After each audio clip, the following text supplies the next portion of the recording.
Assalamualaikum warahmatullahi wabarakatuh. Kami dari kelompok pemberdayaan masyarakat untuk mata kuliah Sosiologi Komunikasi, Sains Komunikasi, kelas pagi yang beranggotakan saya Wiranti dengan NIM G2210182. Saya Alda Priana Rizka dengan NIM G2210387. Saya Muhammad Zaki Al-Ghifari dengan NIM G2210902. Kami ingin mempresentasikan hasil tugas kami dalam memberdayakan masyarakat untuk memenuhi ujian akhir semester kami dengan dosen pengampu Ibu Dr. Agustina Multipurnomo, SP MSI. Berikut adalah penjelasannya. Analisis SMCRI. Yang pertama ada source, yaitu sumber. Sumbernya itu kita, mahasiswa yang berkompeten di bidang sosiologi komunikasi.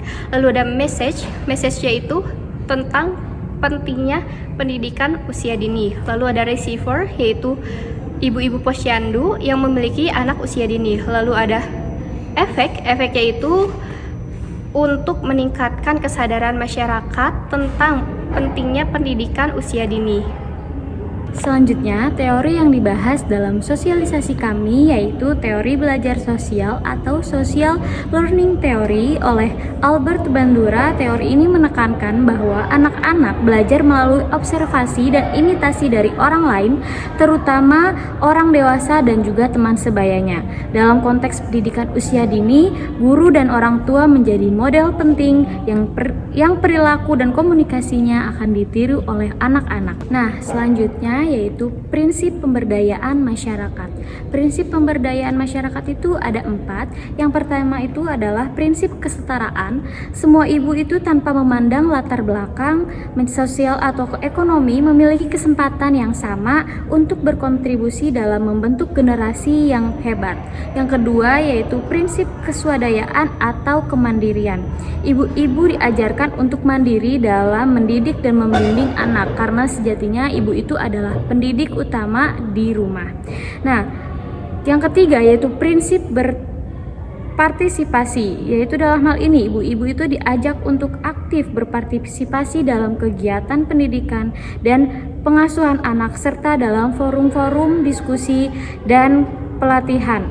Yang terakhir yaitu prinsip berkelanjutan, yaitu dalam konteks sosialisasi ini materi yang disampaikan harus memiliki manfaat yang panjang bagi ibu-ibu dan juga anak-anak mereka.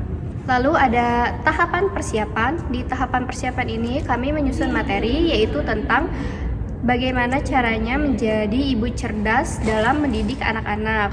Lalu ada pemilihan lokasi. Kami memilih lokasi di Desa Jonggol karena di sana banyaknya ibu-ibu yang memiliki kesadaran pendidikan usia dini yang rendah. Lalu pemilihan waktunya yaitu saat ibu-ibu lagi ada perkumpulan.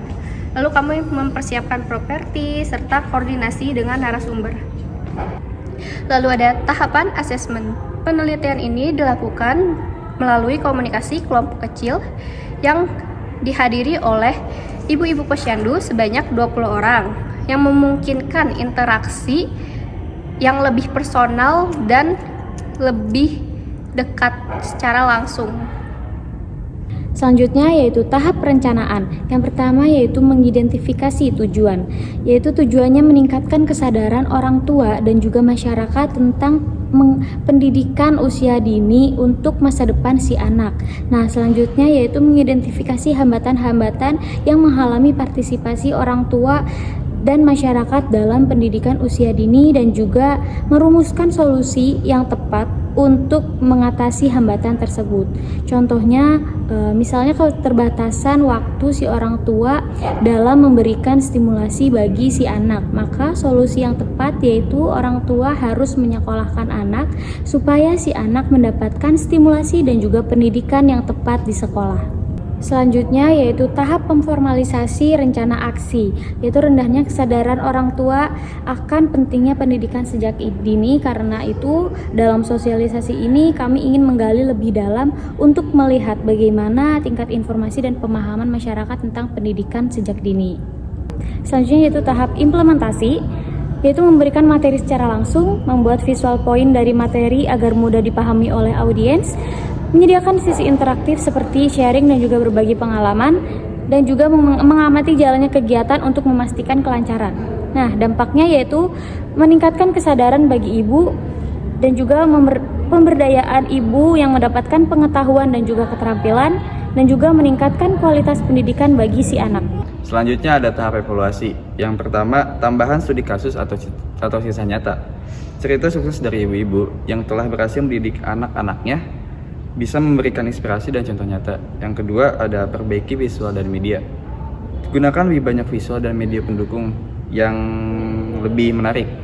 Yang ketiga, ada tingkatkan interaktivitas. Tambahan lebih banyak elemen interaktif untuk meningkatkan keterlibatan audiens. Baik, selanjutnya tahap terminasi. Yang pertama, mengakhiri kegiatan dengan cara yang positif dan membangun semangat untuk implementasi hasil kehidupan sehari-hari. Terus yang kedua, mengucapkan terima kasih kepada peserta atas partisipasi mereka, serta kepada narasumber atau pihak lain yang telah berkontribusi. Ini menciptakan suasana yang positif dan menunjukkan penghargaan. Terus yang terakhir, membangun komunikasi yang positif dengan komunikan setelah kegiatan berlangsung. Baik, yang terakhir kesimpulan. Peran ibu sangat krusial dalam mendidik dan membimbing anak-anak mereka. Ibu yang cerdas dan berpengetahuan mampu memberikan pendidikan yang baik, nilai moral, serta emosional yang kuat sehingga membentuk anak-anak yang cerdas, berprestasi, dan mampu menghadapi tantangan masa depan. Melalui keterlibatan aktif dan pendekatan yang tepat, ibu dapat menjadi pilar utama dalam menciptakan generasi yang hebat dan berdaya saing. Hal yang menarik bagi saya pada kegiatan sosialisasi di Jonggol penyuluhan mungkin dari interaksi antara ibu-ibu dan juga mahasiswa yang terlibat dalam kegiatan penyuluhan, dan mungkin juga dari ibu-ibunya sih yang interaktif kan. Kegiatan ini dapat menyumbang pada pemahaman mahasiswa sosiologi karena mereka mendapatkan wawasan tentang pengaruh faktor sosial, budaya, dan ekonomi terhadap partisipasi dalam pendidikan serta hambatan dan cara mengatasinya. Mereka juga belajar cara menjaga keterlibatan audiens melalui interaksi dengan ibu-ibu posyandu.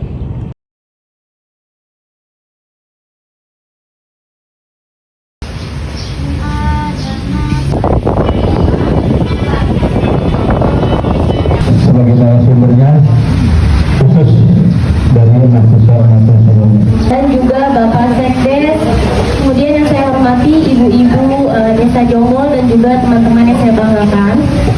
Jadi kita ini punya slogan. Kalau aku bilang ICAH, ibu-ibu jawab ICAH, ibu cerdas, anak sehat. Terima kasih. Lanjut aja ya. Lanjut ke Ibu-ibu di sini, menurut ibu pendidikan untuk seorang anak itu penting nggak sih Bu? Ya, betul sekali. Jadi apalagi kan anak-anak di usia dini sekitar 0 sampai 5 tahun itu, dia itu adalah peniru yang paling handal ya Bu. Jadi apa yang mereka dengar, apa yang mereka lihat, mereka itu betul-betul ya Bu. Nah, tentunya kan kita sebagai orang tua itu menginginkan anak kita sebagai seorang anak yang baik gitu. Apalagi sebagai seorang ibu itu adalah pendidik pertama di rumah. Nah, jadi ibu itu memiliki peranan yang sangat penting dalam mendidik seorang anak ya Bu. Nah, kalau bicara soal pendidikan masa dini tentunya gak bakal ada habisnya ya Bu. Apalagi kan kalau masa dini itu relate kepada masa emas, relate kepada masa peka. Jadi contohnya itu kayak misalnya stimulus kognitif itu misalnya kayak kita itu memberikan buku atau misalkan membacakan buku kepada sang anak gitu, misalkan kayak membacakan buku buah-buahan atau misalkan membacakan buku tentang angka atau berhitung gitu-gitu. Jadi itu kan nanti si anak tuh bisa berpikir gitu, mengasah kemampuan berpikir si anak gitu. Jadi sebenarnya stimulus itu tidak hanya dilakukan di sekolah ya Bu, tetapi di rumah pun bisa. Tetapi jika orang tua yang tidak punya waktu atau mungkin orang tua yang belum paham tentang stimulus gitu, jadi solusinya itu adalah sekolah. Jadi sekolah itu akan memberikan stimulus dan juga pendidikan yang tepat untuk si anak tersebut. Nah, jadi dari stimulus dan juga pendidikan yang tepat tadi itu akan membuat orang tua itu apa ya, kayak anak ini harus di pendidikannya itu kayak gimana ya gitu, stimulusnya itu harus gimana ya dengan tadi minat dan juga bakat dari si anak itu. Saya sampaikan, namun saya akan sampaikan dengan mendetail. Yang pertama ada pentingnya pendidikan prasekolah. Ke sekolah, ibu-ibu harus melakukan yang namanya pendidikan prasekolah. Hal-hal lain di luarnya seperti anak itu bisanya apa sih, kayak menggambar, bermain bola juga itu termasuk, lalu memasak dan sebagainya. Hal ini tentu saja harus didukung. Ayo, sentuh sama ibu.